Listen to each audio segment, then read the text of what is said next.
We ask you to fill our hearts with knowledge from what's being taught. We ask you to bless the speakers. And dear Lord, we ask for your mercy upon our nation as we fall further into sin. Lord, we ask you to heal our land. Amen. Amen.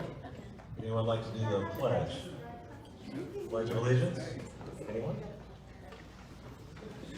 Jeff back, go ahead. Would you like to do that pledge? I pledge allegiance to the flag of the United States of America and to the republic for which it stands, one nation, under God, indivisible, with liberty and justice for all. Thank you.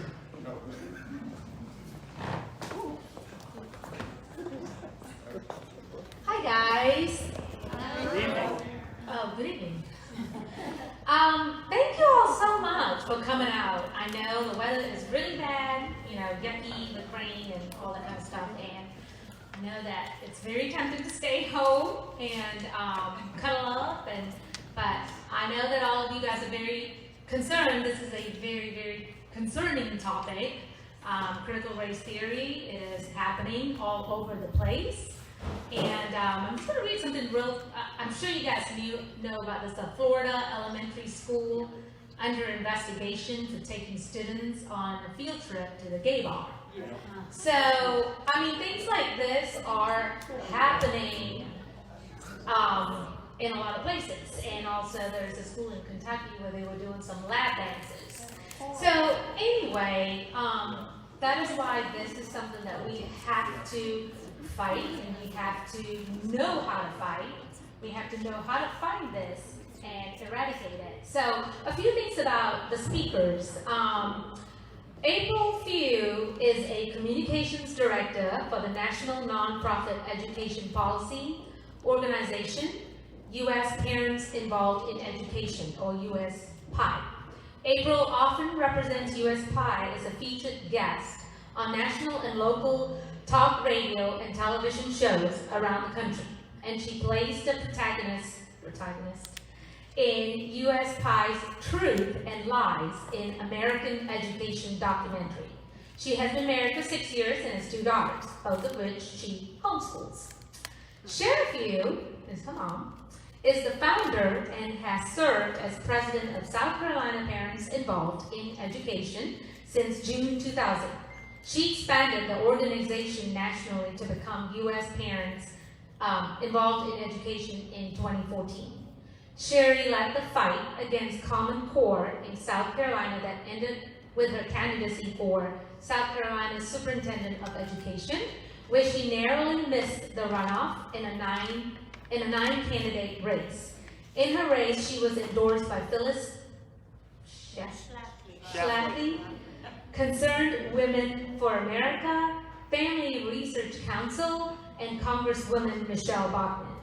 Sherry is known for her expertise in education policy and has been a featured speaker for national and local conferences and radio shows, and we are so grateful and thankful they drove 2 hours to come here so that they can share about critical race theory and what we can do about it. So thank you so much for coming.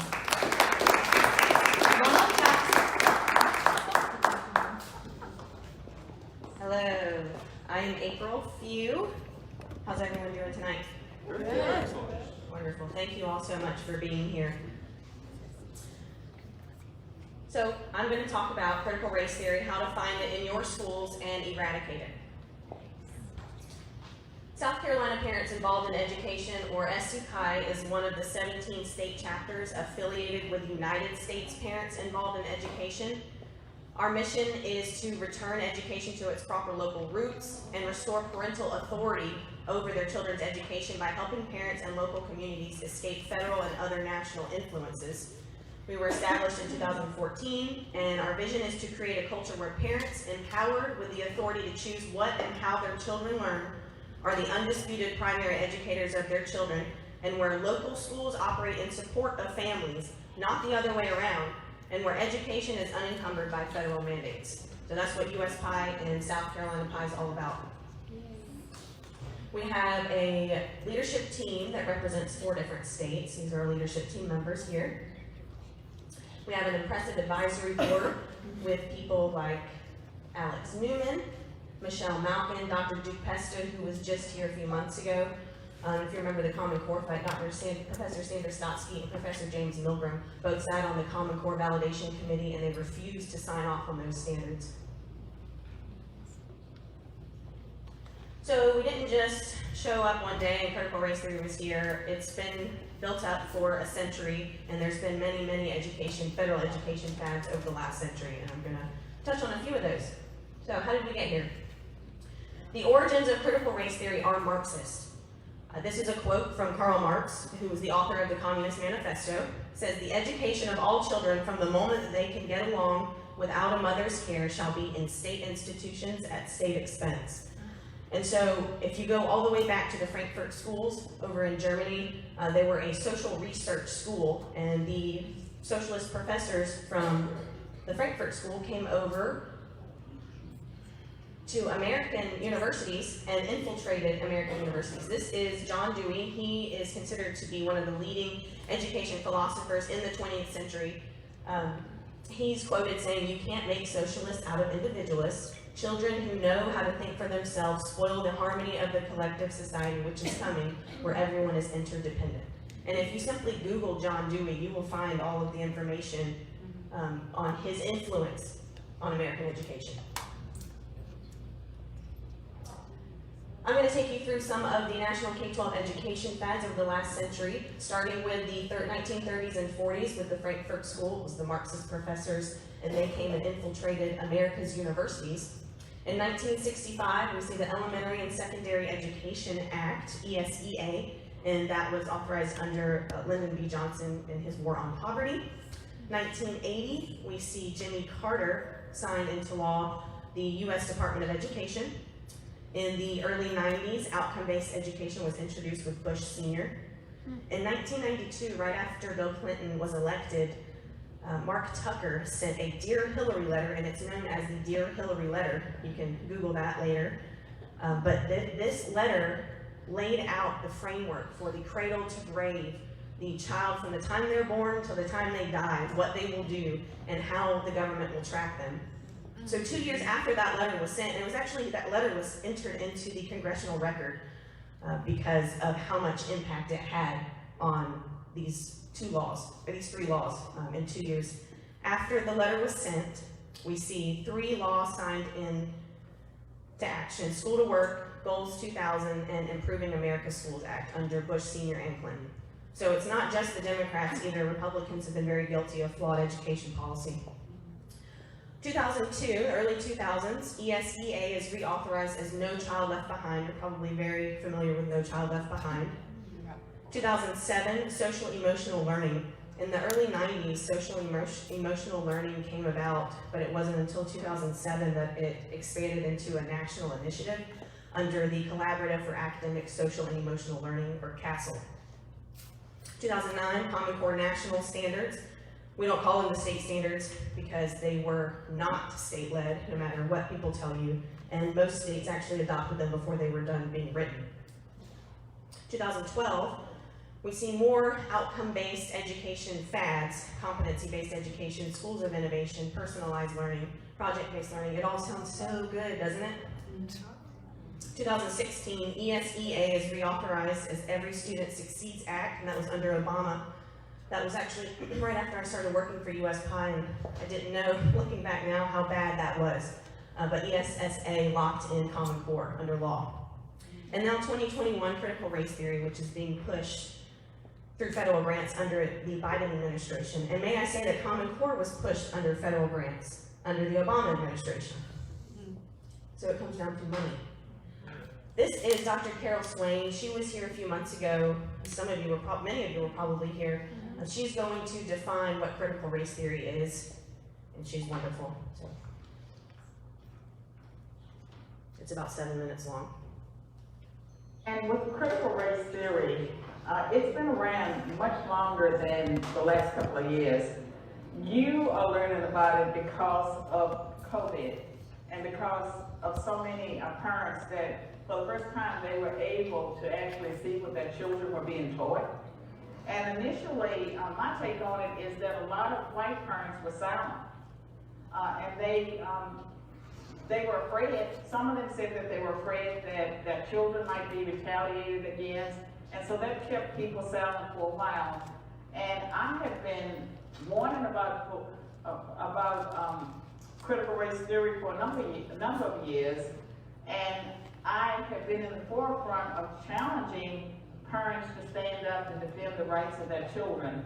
And I'm so pleased that there are organizations like this one and that people are actually doing it all around the country, and I think they're being very successful. They're being successful enough that with the Department of Education, they're backing away some, but not nearly enough, because President Biden and his administrators, they need to denounce critical race theory and the racism that's behind it. And I think that when it comes to the Democratic Party, they need to own the fact that what they're pushing is racism, it's discrimination, it runs counter to our civil rights laws, counter to the Equal Protection Clause of the Constitution, as well as how we treat individuals in America, because this is not a country where the average American or most Americans believe it's acceptable to bully or shame someone because of the color of their skin. And yet, we're pretending that it's okay to bully and shame white people because of the color of their skin, or to make white children, even as young as kindergarten, to be ashamed and self-conscious about themselves as well as their ancestry. And there's plenty of research out there about the harmful psychological impacts on children when it comes to being bullied and shamed. And that is something that is unacceptable. And I'm pleased that more and more Americans are standing up and saying no to it. And I also believe that this is an area where racial and ethnic minorities like me, we have experienced, some of us, like for me, I grew up in poverty, and so I was shamed and bullied because of being poor, but it didn't feel good. And so I know how it feels. And I think that for racial and ethnic minorities, at this moment, that we have to take a leadership role because we've been down this path before. And when the civil rights movement was fought, it was not, one group doing it alone. And even when you go back to slavery, during that time, you had the abolitionists, you had white people who fought against slavery. When you look at the aftermath of the Civil War, after emancipation, you had white philanthropists that established schools and colleges for black people all across the country, and you had regions of the country that never practiced discrimination on the basis of race. So there are schools in New England where black students were always welcome, and so they had black people among their alumni. And you had a nation that was so prosperous that you could have a black Wall Street. And Bob Woodson has talked about this, like we talk about what happened, when white people burned down a prosperous black community, but how did that prosperous black community get established so soon after slavery? Less than 60 years after slavery, you had Black Wall Street. They did not get government loans, there were no business set-asides, yet they were able to establish that. And the problem with critical race theory is that the way it's being presented to schools, it's not telling the whole story about America. That's right. And it is a Marxist theory that divides people when it comes to race, whites against non-whites. And whites are always the oppressors, and it doesn't matter if there's some poor white from Appalachia, parents never finished the second grade, they are considered as someone that has a property interest in their whiteness, and they have an advantage over the most affluent racial or ethnic minority. And we know that that's ridiculous, that it's not true, but according to the critical race theorists, all minorities are victims. And like if I had a victim mentality, I would still be in Bedford, Virginia. I would still be, in poverty if I believed the things that are being taught. And when I think about my childhood, I did not have anyone around me, even though we were poor, to tell me that because of the color of my skin, that I was going to be discriminated against and that I would not be able to do certain things. I also did not have anyone telling me that in order to become a university professor or to be successful in a given area, I needed a role model that looked like me.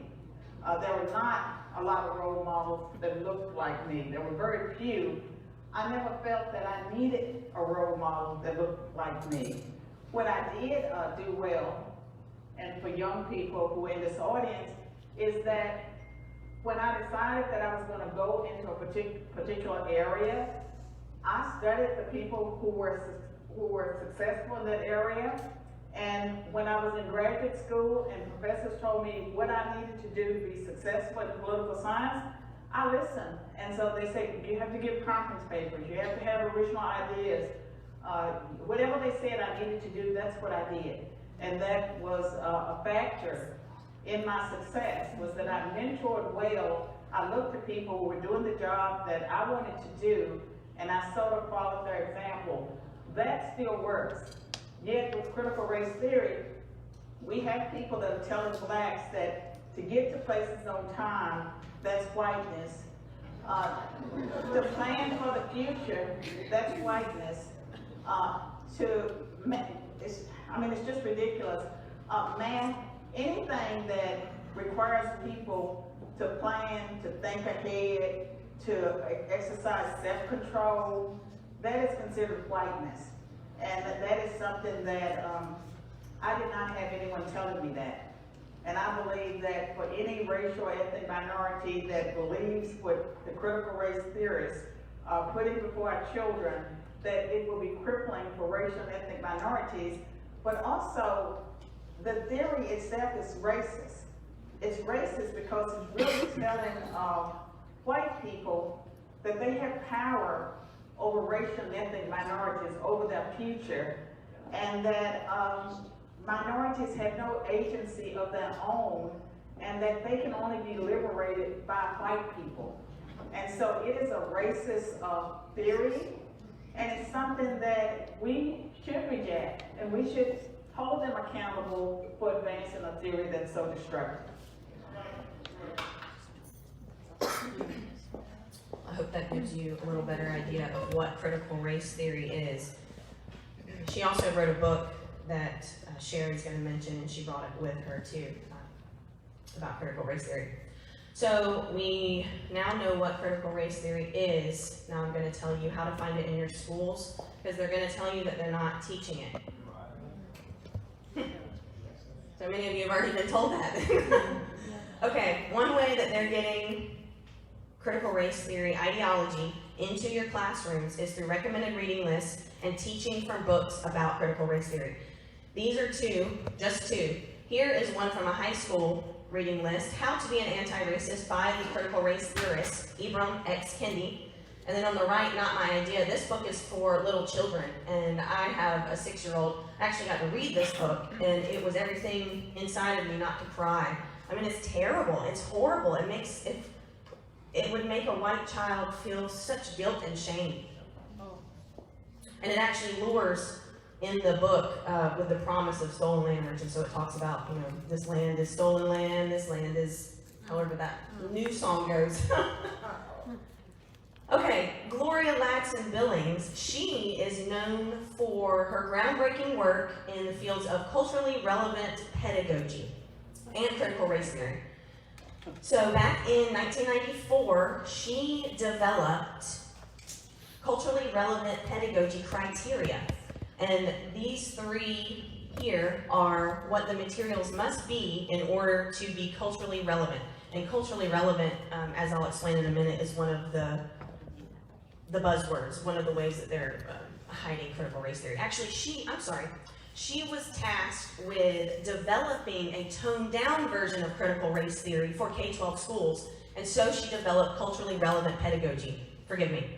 And so for something to be culturally relevant, students must experience academic success, students must develop and maintain cultural competence, students must develop a critical, aka socio-political consciousness, or examine their unconscious bias. And socio-political, I don't know if you ever read John Dewey's writing or Karl Marx, but it's all socio-political. These are some of the many names that CRT is kind of being called. Some of them not directly, but many, the ones that are highlighted in red, especially down here at the bottom: culturally responsive teaching, culturally responsive pedagogy, culturally relevant pedagogy. I've heard all three of those specifically in South Carolina school districts.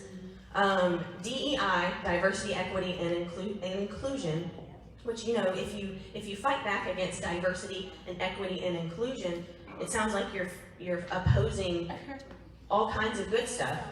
Equity. So equity and equality are very, very different. Equality is about equal access under the law, and equity is all about equal outcomes. And how in the world do you get every child to have the same exact outcome? Exactly. Okay, microaggressions and social emotional learning and unconscious bias. We've seen a lot of that one.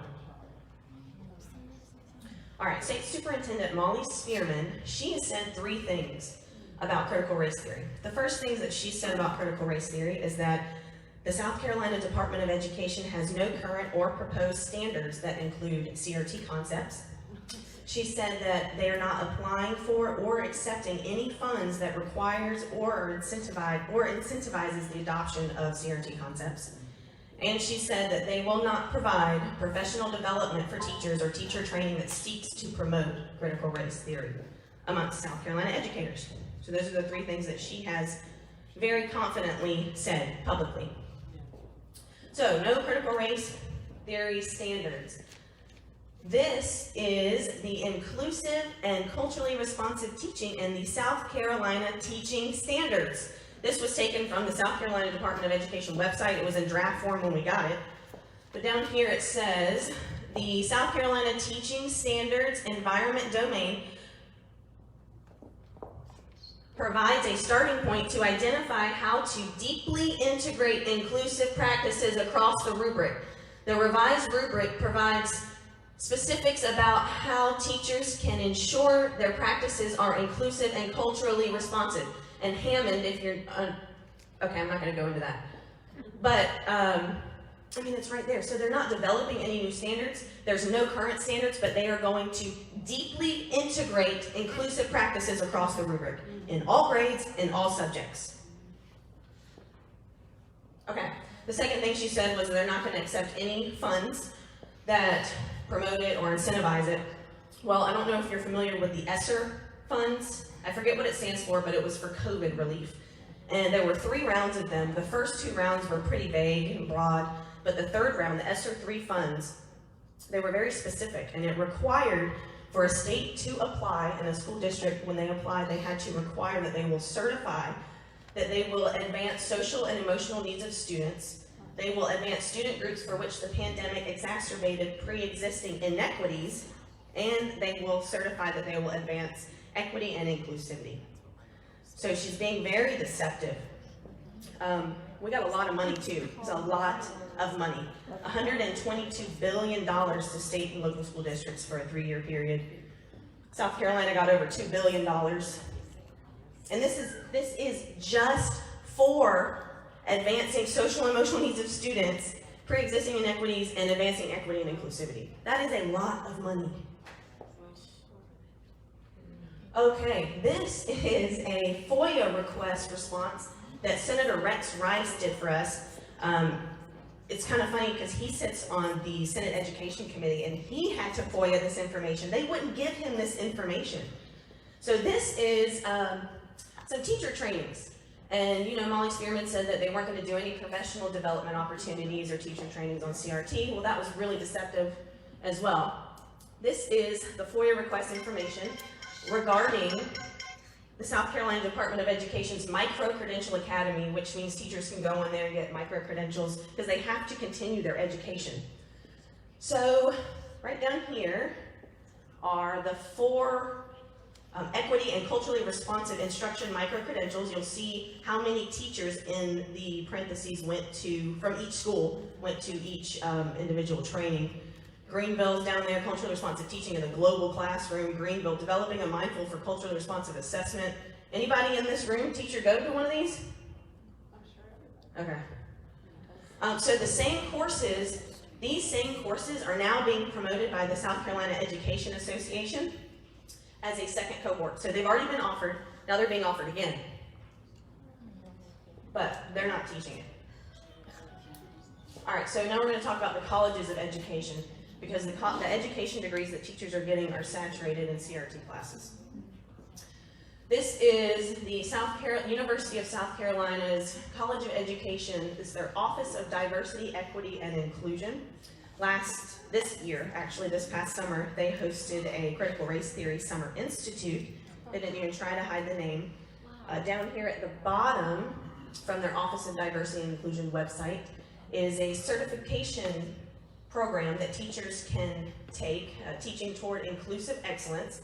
And the green rectangle shows some of the workshops that the teachers could choose from. So, acknowledging LGBTQIA visibility in the classroom, defogging our equity lens, microaggressions and unconscious biases, intercultural inclusion and diversity teaching strategies for first-generation college students.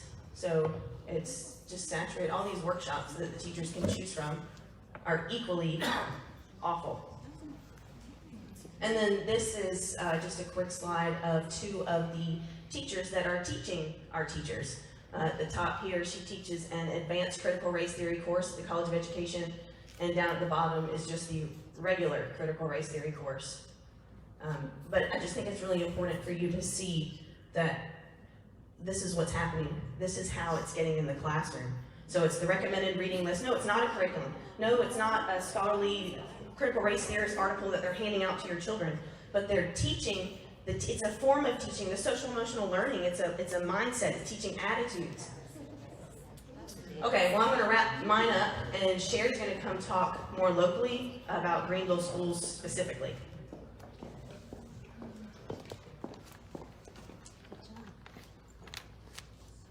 Thank you, April. She does a great job, doesn't she? Yes. I love that she's a millennial. We have seen many millennials involved in politics, especially education policy, and that's why she's the spokesperson for our organization, because she's a mother of children and she deeply cares about all children.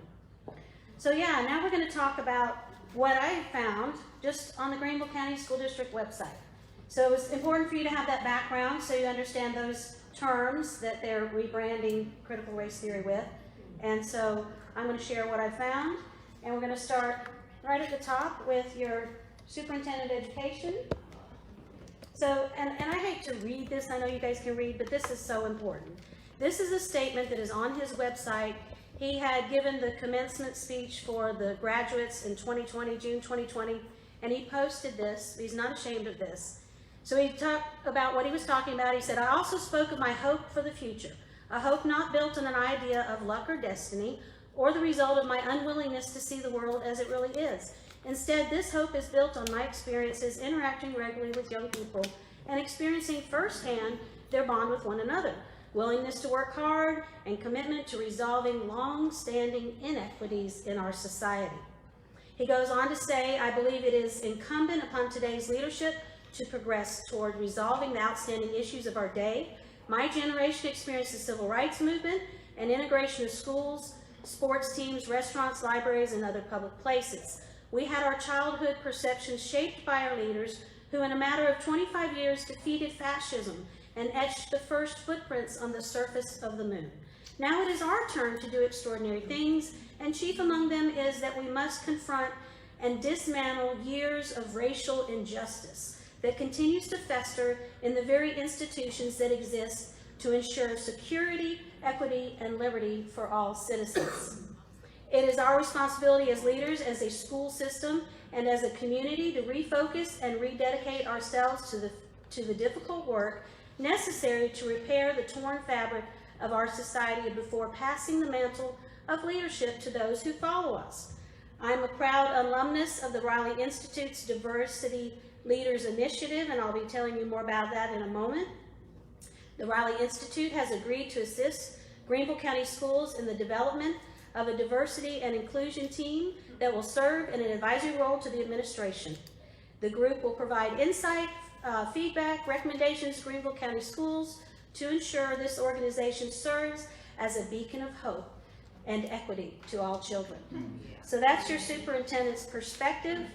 And he's been involved with this for some time, as I will show you. Oops, wrong way. So this is what he was talking about, the Diversity Leaders Initiative. It's a program out of Furman University.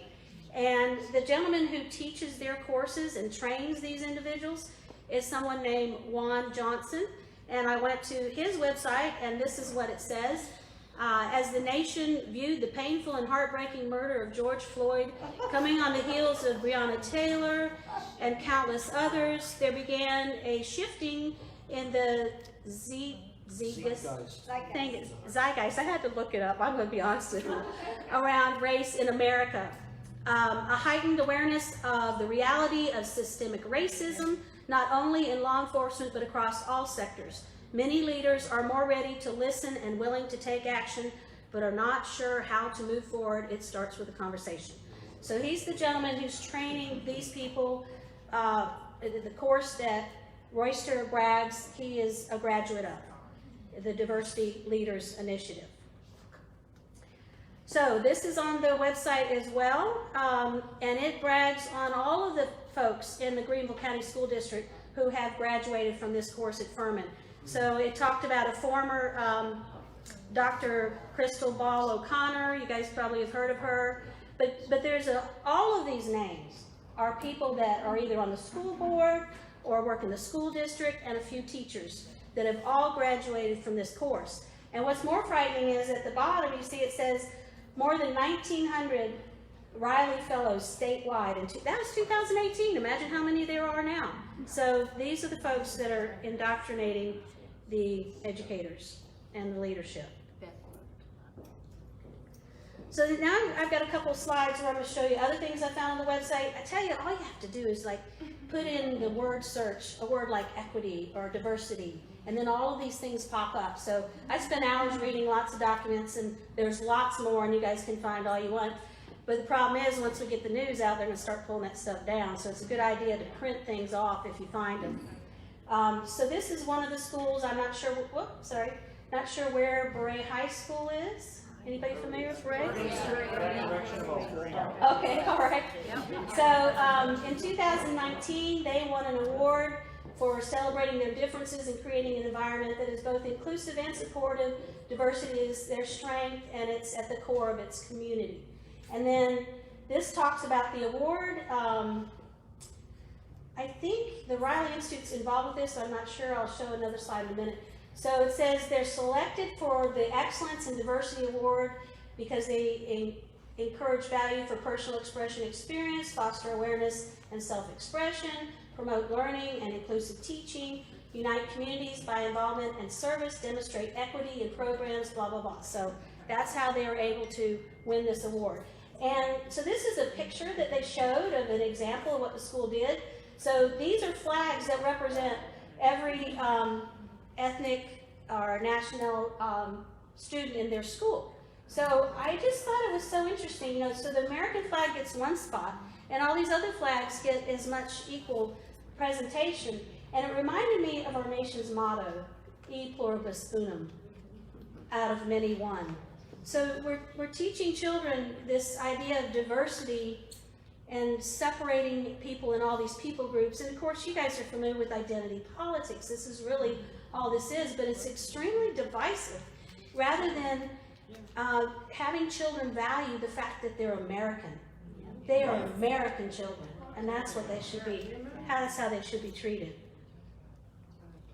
So another school, Bryson Middle School, I pulled this off of their, I guess it was their strategic plan. And so just one thing that I found on there, down here at the bottom, is this is their professional development plan. So in 2021, March 2021, they did professional development on unconscious bias and inequity. So they're not teaching.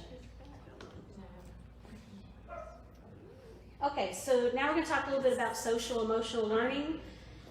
This is like a big, big thing in all the schools. Everybody's doing it. It's because of COVID. These poor kids, they don't know how to deal with their emotions. They need mental health help, and a lot of people bought into it. But the problem is, social emotional learning is teaching values and attitudes and things that parents should be teaching their children, not the school. And you know, what happened to math and math and science? And so while our kids are failing miserably in academics, this is what they're focused on.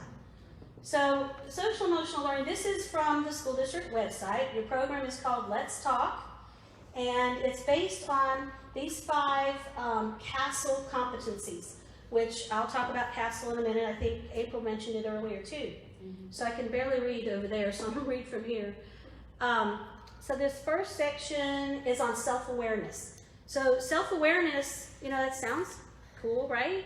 But what it actually is they're gonna teach them to evaluate themselves and see if they have any unconscious bias and establish that so that they can deal with it, so they can treat other people right. Social awareness is the 4th one, and so social awareness is where, you know, they're encouraged to become socially social justice warriors, basically, is what is the goal with this. So I did give them a little credit because I found this on the website, because they say that through the parent backpack you will have access to the social emotional lesson content taught to your child throughout the year. So I'm not sure if they're going to give it all to a parent or not. That's but right. probably not. But still, they said you can get it. So if we get parents, let's try to get it, okay? And if you can get it, I'll help you look at it and find the dirt in it, okay? Like I said, they probably won't give you much, but let's try it. So then their program that they're using, okay, they call it Let's Talk, but the curriculum they're using is called Rethink Ed. And, okay, so I duplicated that. Let me go to the next slide. We'll talk about Rethink Ed. So Rethink Ed is a company, and this is their SEL program, and of course it's promoting self-awareness, social awareness skills, and the 5 CASEL competencies. So let's move on to CASEL so you can see what that is. So this is the president of CASEL, and again, I'm going to read to you. I apologize, but I think this is important for you to hear. So in December 2020, she said, "We know from the research that attention to students' holistic learning and development can promote high-quality educational opportunities and outcomes for all children across race, socioeconomic status, gender, sexual orientation, and other differences. SEL can also help adults and students co-create more equitable schools and communities. While SEL alone will not solve the deep-seated inequities in the education system, it can help adults and students build more meaningful relationships and develop knowledge, skills, and mindsets to interrupt inequitable policies and practices. CASEL will work alongside educators to address issues of identity, agency, and belonging that are fundamental to human development." Really? By evaluating young people's perspectives and experiences, SEL affirms who they are as individuals and helps students and adults understand how their unique identities support and shape their learning. By offering opportunities for students to use their voice, examine social problems, and work alongside adults to co-create solutions, SEL can help cultivate change agents and leaders who will meaningfully contribute in their communities and the world. So again, the goal is to create social justice advocates based on identity politics. So here's another slide on CASEL, the CASEL 5 they call it. So those are the 5 competencies that you've seen Greenville County School District has adopted. And so some of the things you see there in a little more detail here under self-awareness. It's integrating personal and social identities, identifying personal, cultural, and linguistic assets, examining prejudice and biases, and experiencing self-efficacy. Under social awareness, we've got identifying diverse social norms, including unjust ones, understanding the influences of organizations and systems on behaviors. Collective goals, and we all know collectivism is contrary to our country's values, where we appreciate individualism, and this is all about collectivism, collective goals, collective agency, and demonstrating cultural competency. So that's CASEL. So I'm going to go just briefly over what we found in some of the other districts. we've made several presentations around the state, and I look at websites and dig up stuff, and I live in Kershaw County. So we started in Kershaw County, and we have quite a story in Kershaw County. So the superintendent there came to one of our Republican Party meetings because some of the Republican people, just like in your group, were concerned about critical race theory. So he invited himself to the meeting so he could make everybody comfortable with the fact that that was absolutely not being taught in Kershaw County schools. In fact, he said if he found any teachers teaching it, he would fire them. They would be terminated. So then I was at that meeting, and there was Q&A at the end, and he admitted they had culturally responsive teaching. So I got up and I said, we all know that that is critical race theory. And then after I sat down, he was discussing with somebody else, and he said, that's not true. So I got up again with another question, and I said, well, sir, you're going to have to prove that to us. And he didn't like that very well for, you know, a doctor, superintendent, being told he had to prove anything. But he said he would. I said, well, we'd like to see the training materials. No problem, email me, we'll send you whatever you want. So I did email him, and then he told me I had to Foia them. So anytime they tell you you have to Foia something, you know they got something to hide. So I did Foia. I found where they were trained by this Dr. Gloria Boutte from the University of South Carolina, who also teaches critical race theory. So she came in and trained the teachers in Kershaw County, and they developed something called an African American Studies course. And that course is in high school, and it's an elective, but in the Foia documents, I found their plan was to embed it in every grade, in every subject. So it is definitely there, and he has deceived the citizens of his county, and we're probably going to file a lawsuit over the Foia information because he wouldn't provide us the slides of that training. He said they were proprietary, so we're considering a lawsuit. They didn't say they didn't have them, they said they just couldn't provide them to me. So the other thing about Dr. Boutte that did the training from USC, she's published the fact that she uses teacher training to indoctrinate teachers with the anticipation that they will influence their students to become activists to end white supremacy and white oppression. So other counties we've researched and given presentations for is Charleston. Charleston's bad. I mean, they don't even hide it. They are in your face about it. So they've got it really bad there. Sorry for my southern accent. I know I just sounded like my husband when I said that. Dorchester District 2, we did a presentation in Somerville, and they're on top of things there, and we shared many things that we found on their website. We went to York County. They have 4 school districts in York County. 2 of the 4, we found all kinds of evidence of CRT. They had already FOIA'd asking for information, and they were real specific, and they responded that they didn't have any of that. So I was able to prove to the people in York County that they lied to them. So now they're meeting with their senator, and they're considering a lawsuit as well. Richland School District 2. Was that? Ralph Norman National up there. Yes, he's the congressman for that area. I think he's meeting with, they've been meeting with Senator Wes Clymer over this.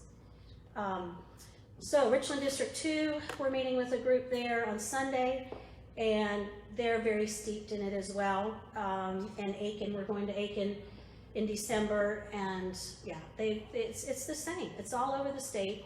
They're just hiding it with these different terms, and it's really sad because Gaslighting parents. I mean, I'm sorry, but they are saying it's really ridiculous. Yeah. It is bad that they're telling them they're not teaching it, they're being deceptive, and they've been steeped in it for some time. This didn't just start. You know, most of the documents we're seeing are 2017, 2018, so it's been going on for a while.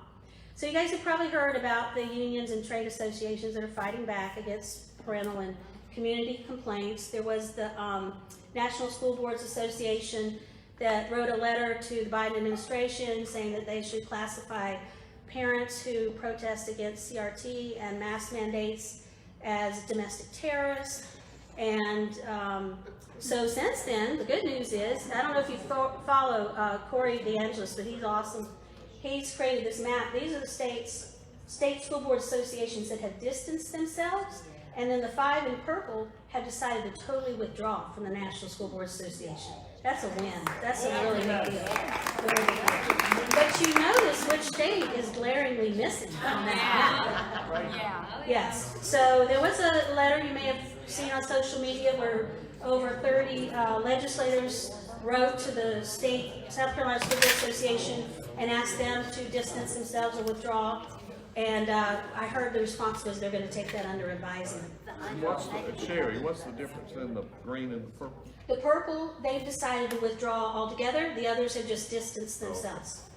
We pay the National School Board Association $80,000 a month just for a year just for the membership. For Greenville? The state school board pays to the national Gotcha, $80,000. gotcha. So we're funding the leftists, which Yeah. is not. And there's no difference between an association and a union. You probably know that, right? These are unions. So then, my friend Jane Robbins, she and I worked together on Common Core in South Carolina, and she wrote this in the Federalist October 21st. So she's saying this is the next big fad, is media literacy, they're calling it. And so I'm just going to read a little bit of this. K-12 instruction warped by critical race theory and related social justice radicalism has become such a flashpoint that U.S. Attorney General Merrick Garland threatens federal retaliation against parent dissidents. Educrats are trying to quell the rebellion by changing definitions such as the claim we are not teaching CRT. Anybody heard that? We're using culturally responsive teaching, which is the same thing under a different label. One of the stealth programs designed to hoodwink parents is labeled media literacy or information literacy. But in practice, media literacy is actually critical media literacy, indoctrinating students to adopt only progressive principles offered by progressive media outlets. So then I had someone from Richland too send me an email from the South Carolina Education Association just yesterday, and this went out to all the school districts in the state. So this is the project that they're promoting, New Literacy Project they're calling it, and it's mainly for educators, and these are the classes they're going to be offering. Understanding misinformation and how to talk to people who believe it, essential fact-checking skills, productive conversations without confrontation, the misinformation landscape, and 8 tips to Google like a pro. So this is how they're going to train teachers and school board members to fight back for those naughty parents that dare to say, you're not teaching this to my children. So that's from your local education association. And although we don't have unions, that's our union also. So now we're just going to go into some brief, simple steps about how to get rid of it. And it may not sound simple to you because it's so embedded, but we think it's pretty simple. And we're here to help. And I know that Sarah has a great group, and there's other groups that have collaborated on this presentation, and I know you have the manpower and the will to do it. So you have to organize, which obviously you're already doing, and you're already on that road. And parents need to collect evidence. If you have parents working within your groups, you know, I hate to say that you got to train your kids to bring home evidence, but we have to have that, especially the older kids. And some of the ways they're doing that in other areas, you know, because they don't let them have cell phones, or they can't use them in the classroom, or whatever. So there's these small cameras that they're putting on their children's backpack, or, you know, it kind of reminds me of, you know, the spies, you know, they have the little pin with the camera in it or whatever, but there are ways that they are collecting this evidence, because a lot of this stuff isn't going home.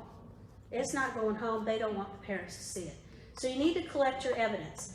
Once you have your evidence, which I provided you some evidence today already, and I can provide these slides to you. I'll take the videos out because I can't email it because the file's too large if I do. But I'll send you the slides and you can use anything you want. So the other thing is Foia, of course. But as we've learned, they will get very creative about avoiding your Foia requests. What is Foia? Freedom of Information Act. So under the Freedom of Information Act of South Carolina, you have the right to review any materials that are paid for with tax dollars. So you can. They can charge a fee. My FOIA request in Kershaw County only amounted to about $25, but in one of the Rock Hill districts, they wanted to charge them $650. But you know, I still think I mean, it's a deterrent, obviously. They don't want you to get the information. But if you've got a large group like this, you know, you could pass the hat around, it might be worth $650. That's what I told those Rock Hill parents. Pay it. Yeah, it's probably some good stuff. If you get a legislator to file the FOIA request for you, they are exempt from FOIA fees. Oh, there you go. That's a good way That's to do good. it. Yes, ma'am. Can you file a FOIA on a meeting? Like, I found out Greenville County has an SEL team, which I Right. was unaware of. I don't think that's on their website. And if they're having a meeting about whatever it is they plan. You can, they'll tell yeah, us. you can Can FOIA file that? any meeting documents. You could ask for their agendas, their sign-in sheets, any handouts, to get an idea of what they're talking about in those meetings. And Jeff, could they request to sit in on those meetings, or? I think Public generally meeting? can. They have to make notification 24 hours in advance. So sometimes they'll plan a meeting. They'll know weeks in advance they're going to have the meeting, but they won't announce it until 24 hours. So it becomes very devious in that sense. Can you So request a FOIA on the meeting? you can, yeah. The schedule? Yeah. of- FOIA requires them to announce a meeting 24 hours in advance. So that's part of FOIA. Yeah. So. If anyone's interested in doing that with Greenville County, I'm interested. do it. I'm Okay. a teacher and Well, you- I have kids, and I heard they're doing an LGBTQ I would encourage, meeting with their SEL team. I would encourage you guys to all work together.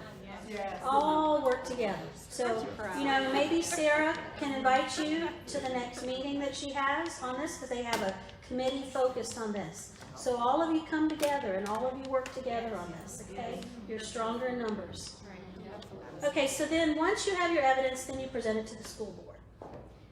And if they're not cooperative, then you replace them. That's why I said it's simple. That is how you're gonna get rid of it. And it's happening all over the country. You know, the big news on Tuesday was the Virginia governor's race, but guess what? But guess what? They swept school boards all over the country. Swept them. Clean sweep. Well, a lot of school board races are nonpartisan. But there are people who are fighting this stuff, got elected.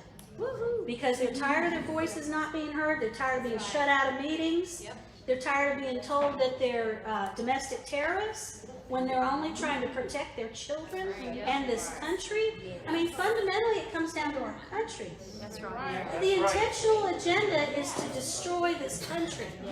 And that's where the Marxist roots comes from.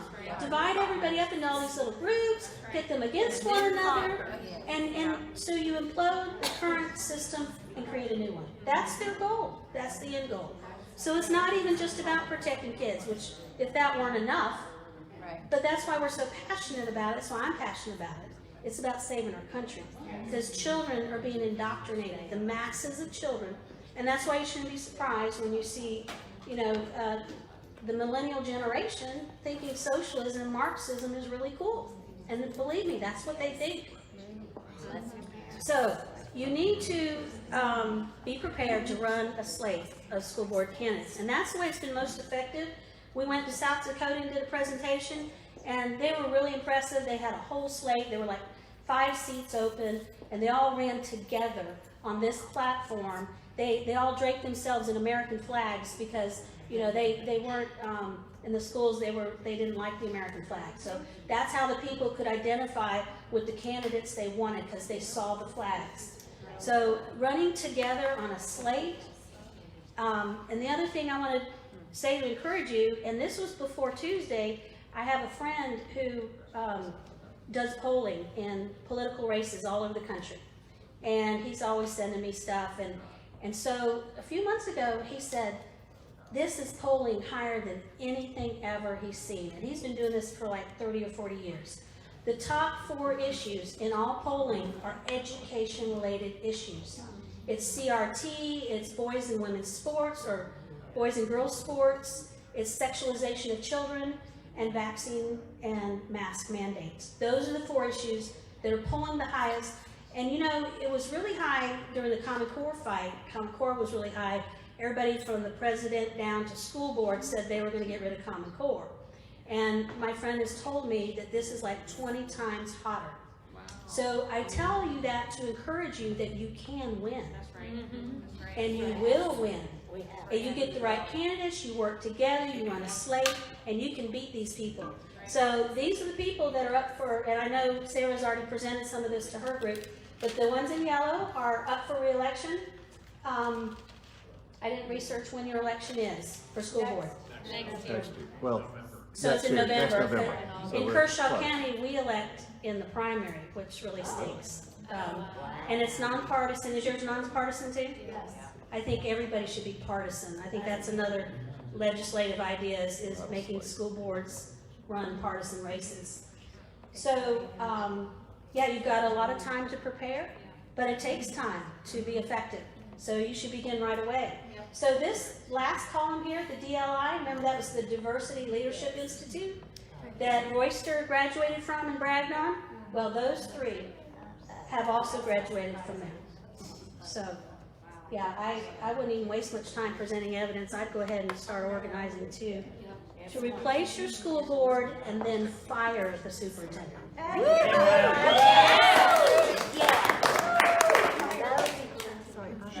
Sherry, I don't know if you know it or not, but in Anderson County's District 5, they were paying students to take the vaccine. I heard about that. $100 each. We found out that at first they said the superintendent, who was totally defiant, he's an absolute dictator. At first he told them that they were applying for a grant, federal grant, to reimburse the funds that they had already used out of the taxpayers' general fund to reward those students with. Now Because it violated the proviso, Now right? we've been told that those funds that come down do not specify that and they can't be used for that. So as of now, they have wasted over $70,000 of Anderson County District 5 tax money. And the citizens in Anderson County, and Elizabeth over there will vouch for it. We have protested, we have been at the meetings, and no one spoke for that except the principals of several schools within the district. We had 35 there one night that absolutely gave them an earful. That's great. You guys keep it up. If you don't mind, we're going to do Q&A in just a second. Let me get through these last couple of slides, and then we'll stay as long as you want us to, okay? So I just want to point out resources we have on our website. Our website is USPIE.org, and we're planning a virtual school board candidate training. If you go to the website, we have a tab that's titled Critical Race Theory. So go to that tab, and then you'll see all of these resources. It's a parent's guide to how to fight critical race theory and how to deal with your school boards. So all of that's on the website. I encourage you to access those and make use of them. And I'd like to just say that if you would like to help us with our efforts, if you appreciate what we're doing, you could go to the website and what we call Join the Movement, and that'll sign you up to receive information. Also, we are about to release our documentary, Truth and Lies in American Education. And we had a $140,000 budget, and we're about $15,000 shy, which is part of our distribution and marketing budget. So we would appreciate donations toward that. And now I'm just going to close with a brief trailer. Hazel's more technical than me. And this is our trailer for our documentary, and then we'll do Q&A. Has no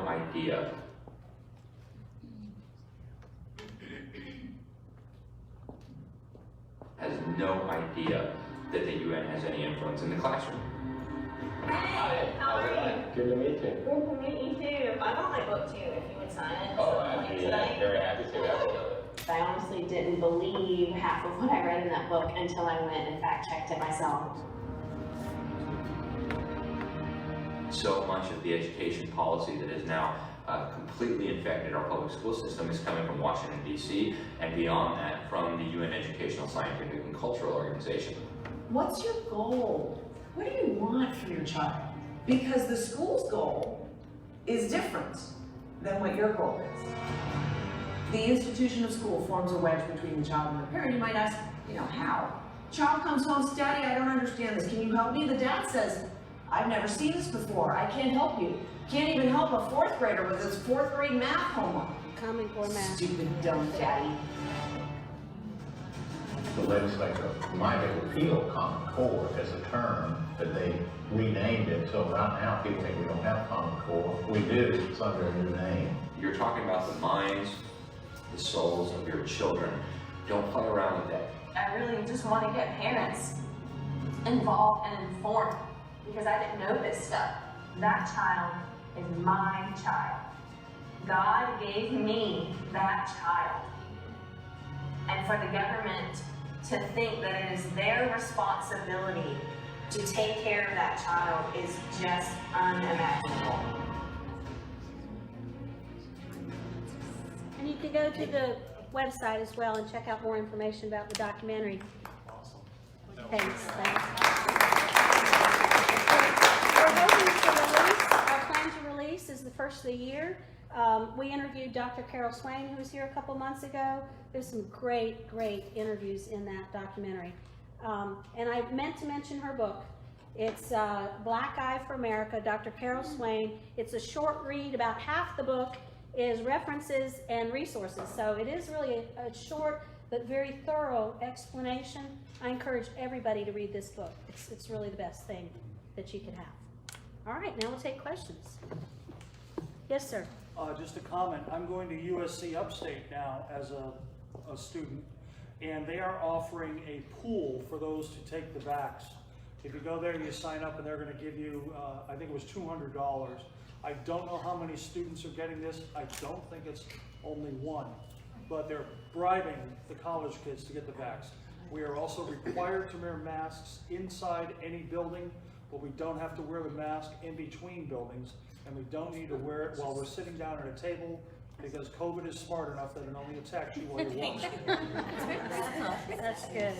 Well, I'm not surprised. I mean, it's really sad how much control we have allowed the government to possess, violating our constitutional rights. And I hope we're going to see a lot of lawsuits. Yes. I know my friend, some of you probably know Lauren Martell, and she's representing the Savannah River Plant employees who've been fighting losing their job. So I know there's several federal lawsuits that are in the works. Oh, let me go to this lady first, and I'll go to you, okay? Yes. I was going to go with you because I cut her off earlier. Okay. I have three things. One, yesterday I went to a conference here in Greenville for pastors, and it lists a lot of the things, critical race theory and so forth, how to fight it.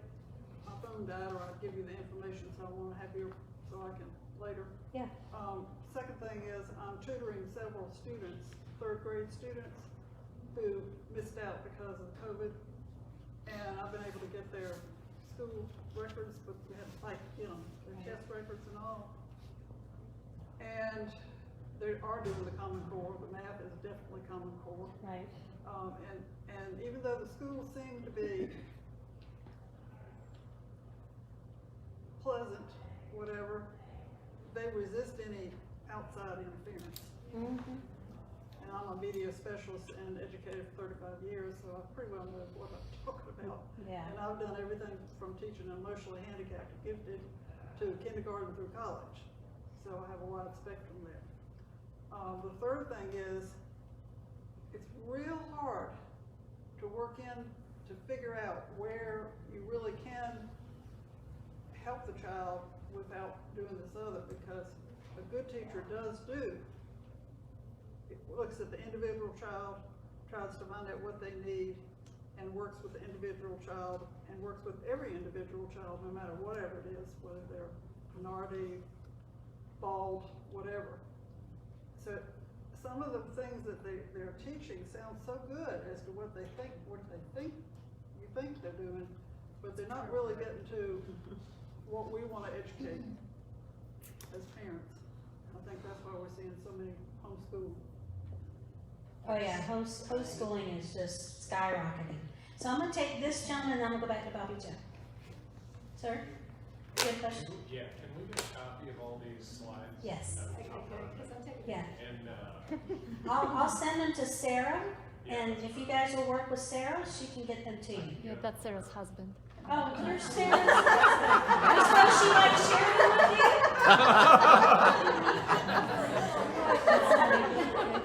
Yes, oh, I was gonna go to Bobby Joe, and I'll come to you, okay? Robbie Joe, sorry. Okay, I just wanted to update you because it's important. Several years ago, they made rules in Greenville County. You cannot touch a kid's phone, you can't take the phone, you can't make them stop you. So they are all on phones, at least when I'm there. Okay. Some teachers might be able to get them to conduct it. I mean, I've caught them cheating on tests with it, you know, they're so good at it. But, you know, so. Well, that's the easiest way then for a student to collect evidence, if they're able to use their phone. Because you can't take pictures. You can't even put it, you can't even make them, they used to make them put them in the little shoe things, you Yeah. know? You can't do that anymore. Okay, well, thanks for that update. Yes, sir. I just found out that there is a ban on CRT in South Carolina. That's an executive order. Is that validated? Is that true? No, I don't think there's an executive order. There were two provisos that were passed. When critical race theory became a hot issue at the end of the legislative term, the only thing left was the budget to try to stop it. So there was one proviso for CRT, one for the mask mandates. Yeah. And so they've not been effective at all because, you know, like they were describing in Anderson County, they claim, oh, we're not using state dollars because they banned them from using state dollars. So they say, okay, well, we're using local dollars or we're using federal dollars. They got all that ESSER money, they can use that money. And then they're not violating the proviso. And the governor did do something about the mask mandate. He had a position, I don't think it was an executive order, but several of the school districts are just ignoring it, and I think there might even been a court case. there's a court case of it. Yeah. They're gonna change it to a law in January, apparently. Well, there's at least one bill I'm aware of, and I think there's a couple on critical race theory that are already pre-filed. They were filed the end of last year, but they didn't have time to take them up. They have quite a bit of traction, but we hope to work with those legislators to strengthen the bill, at least the one bill I'm familiar with, because it has no teeth in it. There's no consequences. Oh, yeah. And if you don't have consequences, it's hard to enforce. And it's kind of outdated. You know, they wrote it last year when all this first started, and they kind of copied other states, and you know, they don't have any of this cultural relevant pedagogy or any of that language in it. So I think it's going to need to be a little more specific. So we hope to be able to work with them on that. Yes, ma'am. Yes, I have a few questions about Greenville County. Has anybody confronted Burke Royster in a big group? I mean, have we pushed this? At school board meetings. At school board meetings? What about media? And media. And they just ignore you? Oh, don't put their own. I heard Tara Sebaceous has been talking about it on the radio show. I have an email from Furman or something with her, getting it out there. You want to talk? With these guys, we can get the media and stuff. If I could just, I don't know if you guys are familiar with Jordan Peterson. He was a Harvard professor. He's the University of Toronto now. Huge spokesman for not wanting people to indoctrinate your children. He took a lot of flack up in Canada when they were trying to force you to use certain pronouns. He was just saying it's a violation of your speech. I mean, people were outraged. A lot of people were outraged. You know, people will come at you with the wrath of Satan if you stand up and say that in North America. But anyway, if I could just read a quote that he put out on his Twitter. He said, "Parents, these words, particularly together, mean indoctrination. Diversity, inclusivity, white privilege, gender, and above all, and absolutely unforgivably, equity. Never ever let teachers talk to your kids about equity." I'm just encouraging you to go look up his videos. He's on YouTube, he's got a podcast, Google him. He's fascinating to listen to. He's wrote a book, 12 Rules for Life. If you feel like you have no voice. Jordan Peterson. Jordan Peterson. Jordan Peterson. You know, something that you said reminded me of the wonderful prayer that was led before we started. And you prefaced the prayer by saying, God, this is a secular issue. And I'll just tell you, I disagree respectfully, because it is about good versus evil, and this is evil. And I think God wants us to champion and fight to protect children. Amen. That's right. They need protected. Yes, ma'am. Okay, I just wanted to give you what happened to me in the Malden High School and junior high. My daughters, I have identical twin girls. They are 13. They came home and they, for some reason, my daughter said, Mom, you need to look at this. And I said, what is it? And it's being mentally and emotionally healthy is what she had. And when you go through these questions, it's ungodly. I had to look up some of the words. And I said, what did you do with this? And she goes, I didn't answer anything. I said, Anya, Kira, who answered these? And they said, neither of us did, but the teachers got mad at us. And I said, what did you say? They said, call my mom. Wow. And so Good job. I was very proud of them because, I mean, to be 13 and to say it like that, it was like very scary.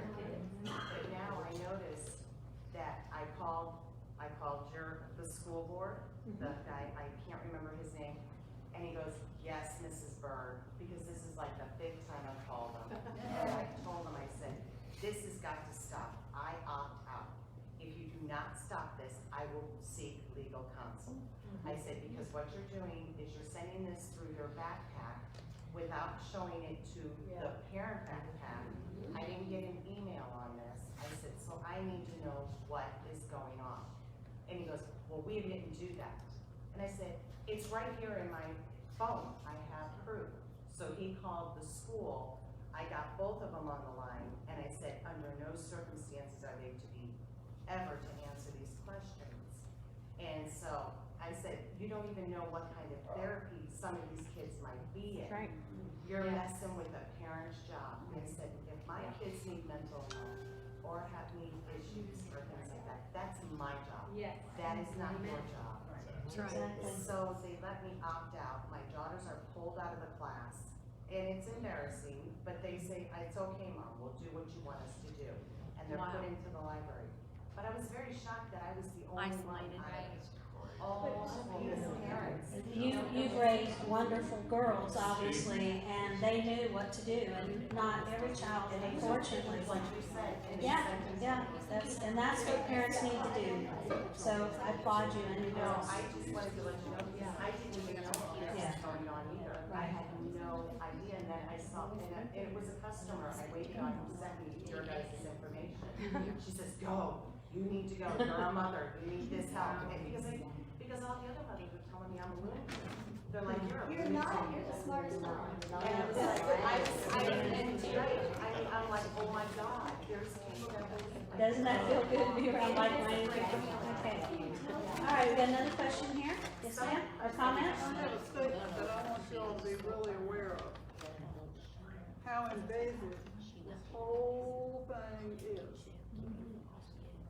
It's not just in schools. I had somebody tell me yesterday, who's about my age, that they went to this free thing given by Medicare, where they, anybody else know about it? Okay, well, you go through this thing and they do questionnaires and they ask you things like what makes you angry and if you're upset about so-and-so, this, that, the other, whatever. They're doing the same thing as what they're gonna try to do to the 6-year-old who, are you angry at, are you feeling angry at your? There's already been surveys, what is it, do your parents take medications? Do your parents have guns in the homes? Do your parents smoke? Do your parents drink alcohol? Parents vaccinated. Well, that's what I'm telling you. Yeah, are your parents vaccinated? Well, the other point that you made is that it's not just in schools.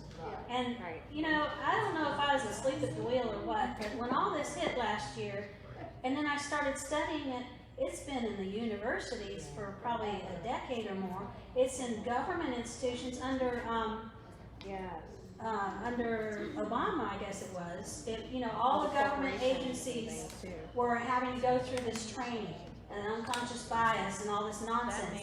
And then Trump made an executive order to stop it, Biden reversed it. So it's even in the corporate world. And so it's everywhere. In fact, I learned of a new organization on Facebook today. Somebody used the acronym GARE, and I said, what is that? And they said it's the Government Alliance for Racial Equity. So that's where city and county councils and other forms of government are banding together to push it through government, so that government can change the world. Yes, ma'am, in the back with Adam. I haven't looked into this enough, but I think it's warrants our attention. I think this would be a way to get other people's attention, is that a lot of the social emotional learning, or what I could tell, is funded through Bill Gates and things like that, is really just to collect their data. Right, yes. And so I feel like the parents understood that that's what that was. Yes. Just the way they collect our data and track what we do and every, we are, our phones, that's what they're doing with all on the back end and selling it or using it for whatever nefarious things that they come up with. I think you're absolutely right, and Bill and Melinda Gates are deep into this. And, especially, and with the vaccines too, they've devastated. Yeah, so you're definitely right, and that's why it's so challenging for us, because there's lots of money. Lots of philanthropists are behind these kinds of social engineering experiments. Right over here. Okay, I'm sorry, over here. So is this, I'm assuming it's embedded in all the topics, math, social studies, or whatever they call it today, the reading, literature. It's embedded in all of it, I take it, or is it a specific class? No. Depending on if it's low kids to high school. And this seems to be the overarching philosophy of public education today.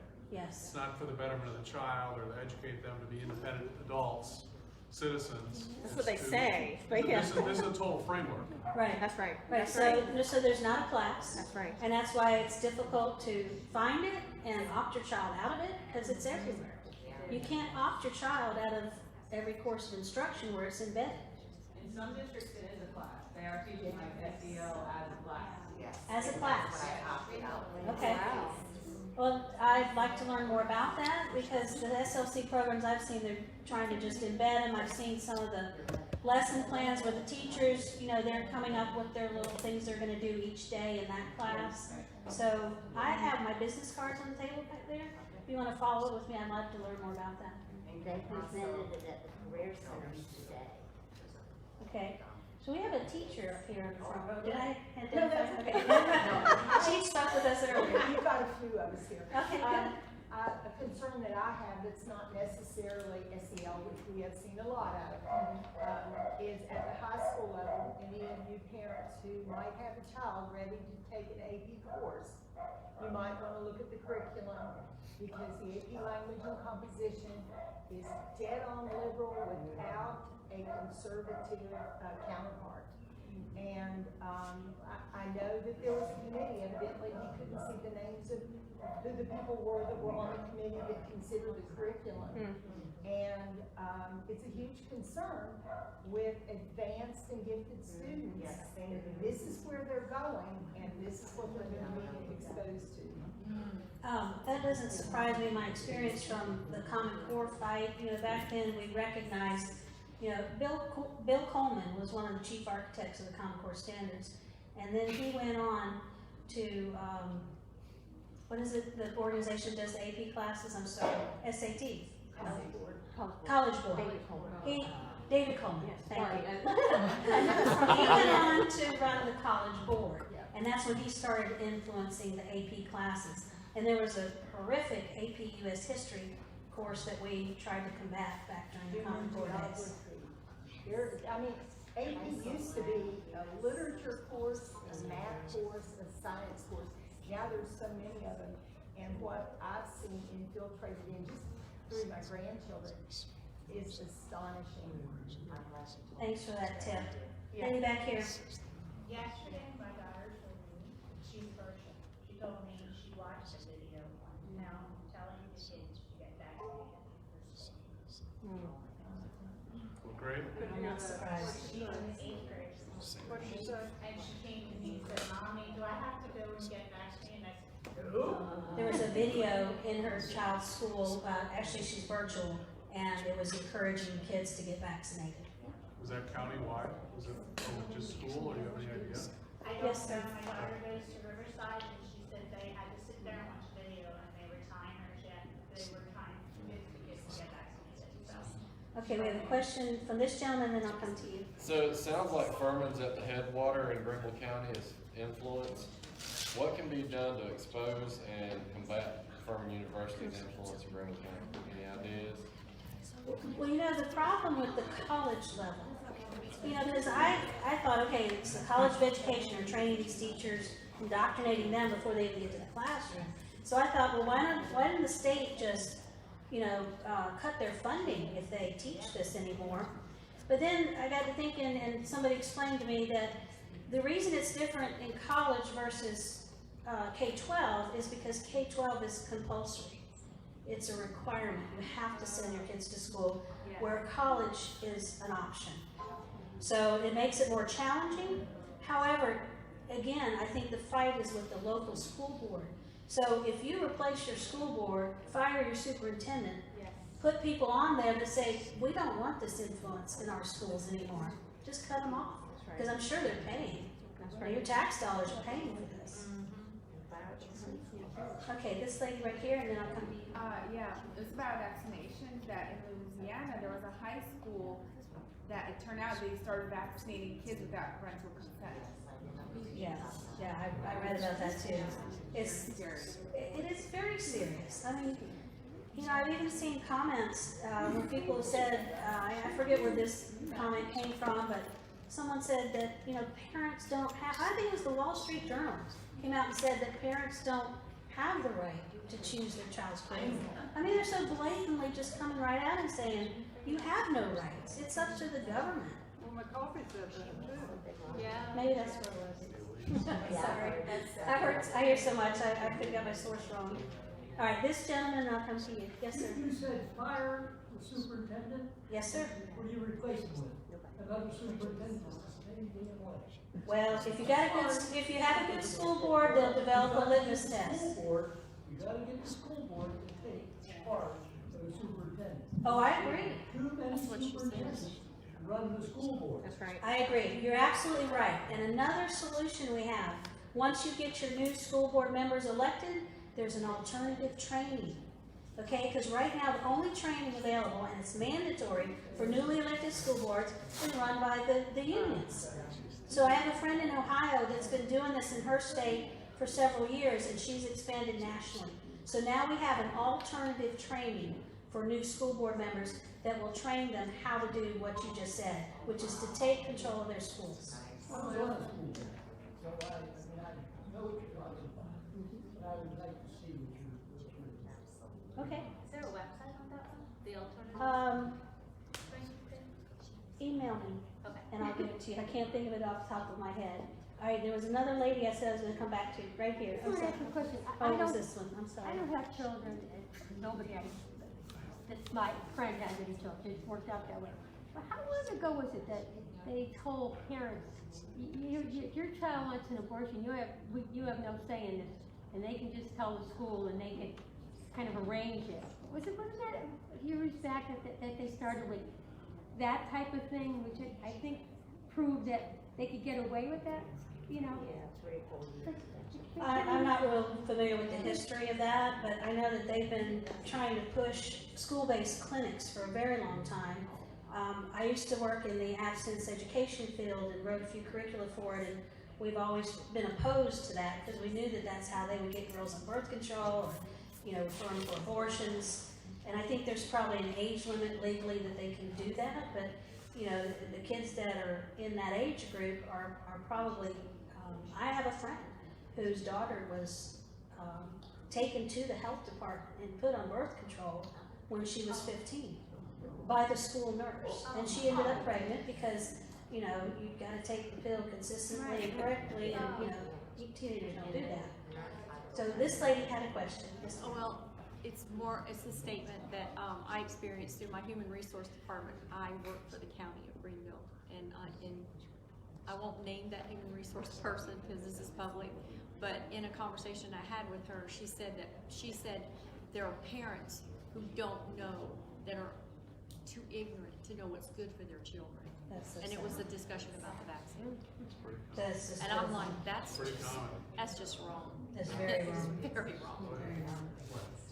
Okay, let's see, who hasn't had a question? Anybody? Okay, sir, we'll go to you.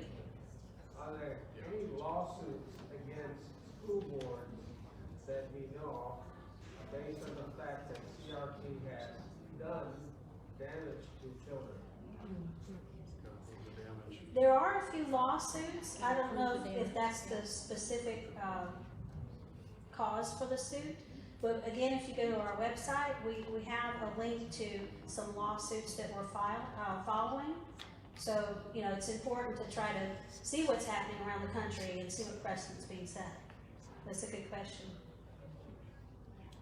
Yes, Got a sir. question again, with libraries that all these schools have, is there a way, or how do we find out if we get a list of books that are CRT related books, to solicit Greenville County and say, do you have these books in your library system? Will they answer that, or is that a FOIA request?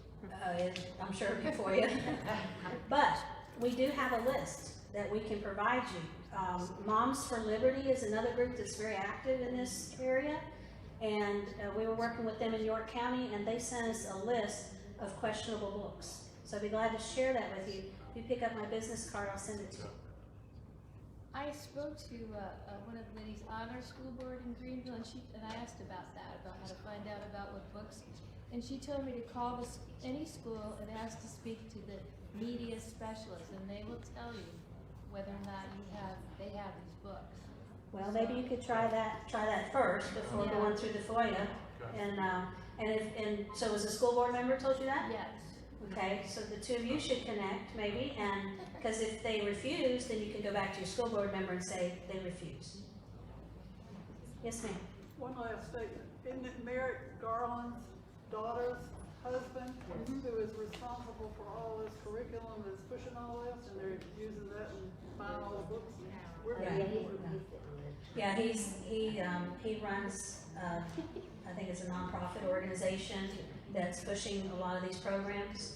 And so for the Attorney General to suggest that they're gonna penalize parents somehow, and then his son-in-law is benefiting from the sale of these programs is obviously a conflict. Didn't even answer the question. I asked him about it. Well, you know, I think everybody's getting a little restless. I don't see any more hands up. I just want to thank everybody for coming out tonight and for your great questions. And Sarah, you want to say a few closing words? Yeah,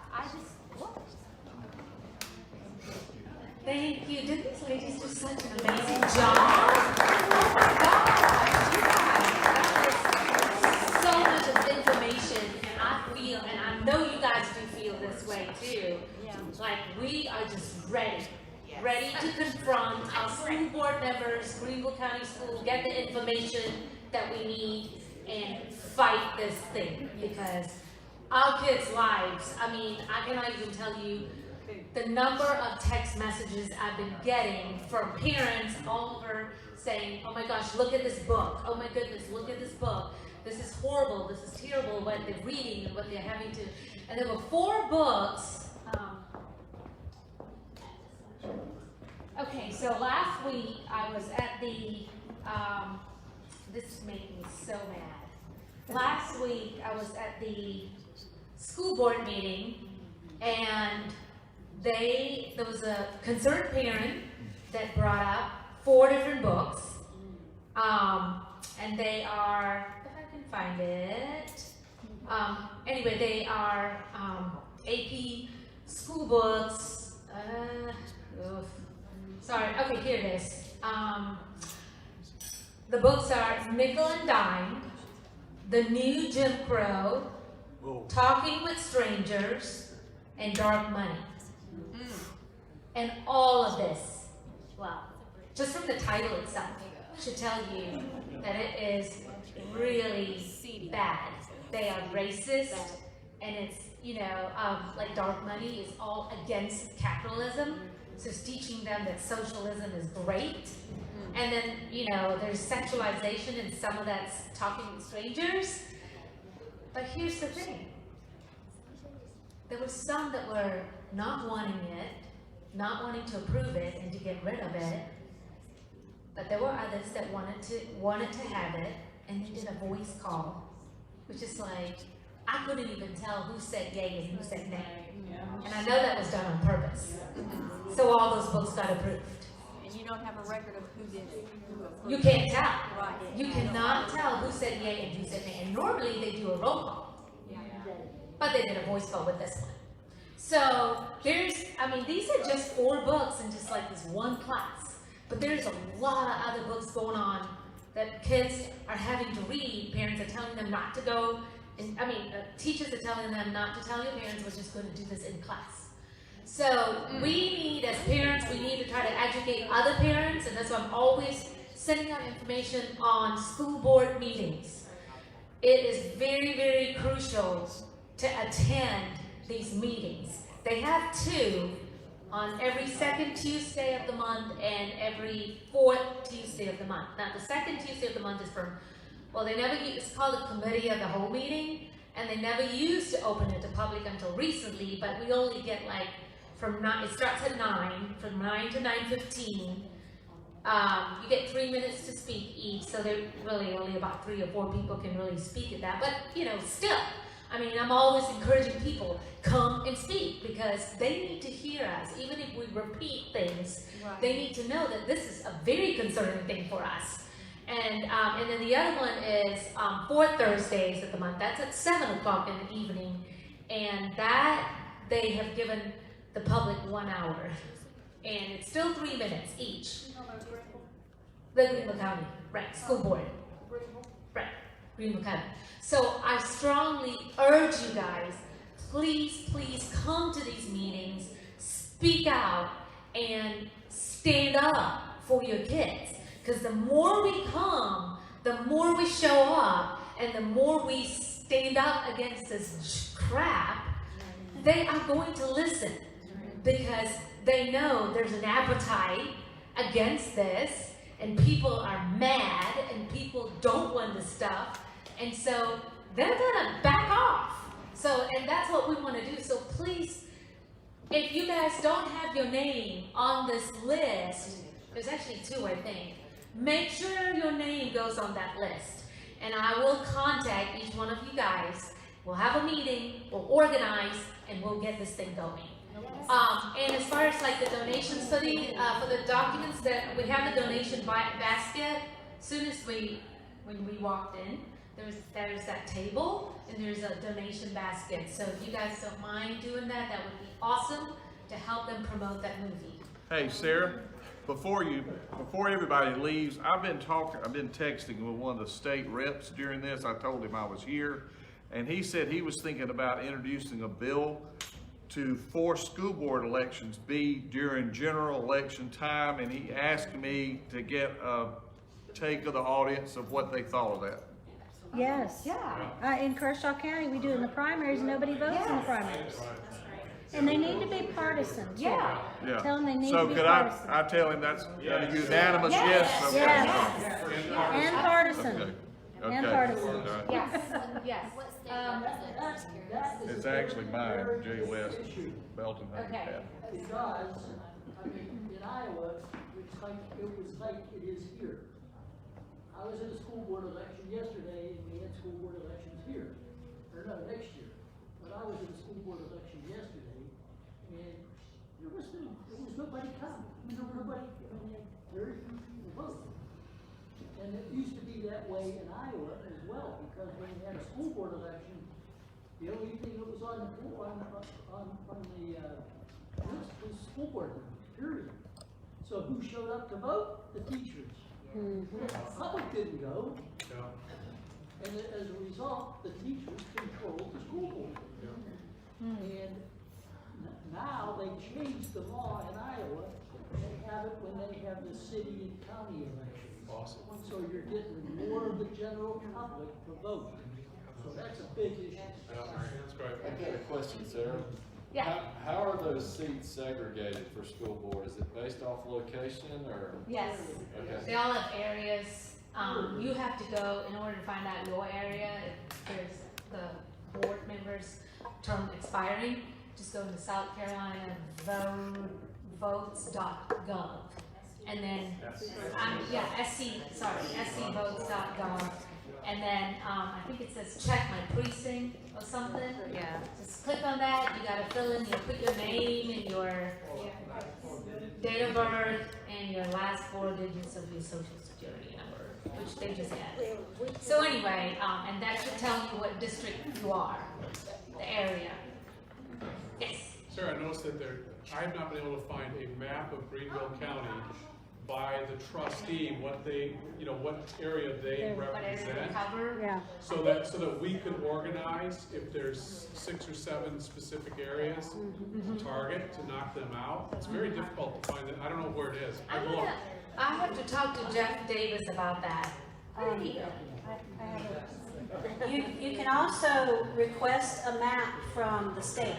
I think it's, I'll get back with you on which agency does the mapping, but you can order your own map, and you can get a nice big one so you can put it up during the meetings and really analyze the areas. Okay. Yeah. Now, I also know they're redistricting, so apparently we have to kind of wait until the end of this year or something, until after it's redistricting. I need to get more information on that because, we really need to get this started, like USPIE. pronto. USPIE. So, Thank you. yeah. So we'll have to do that. Anyway, yes. I would think that our Greenville County Voter Registration Office would have a map. We don't have those. We don't have maps. I work for the county. The GIS? It's the state. Voter registration office? In Anderson County, we can get it. Okay, so voter registration office should have a school board, map. We don't know. We'll find out. We can call them and we'll find out. Thank you, Gwen. Appreciate that. Anyway, so we're done. Thank you guys so much for coming. Make sure your name is on the clipboard if it's not, and we will organize soon. So thanks you guys for coming. Appreciate it. Have a good night.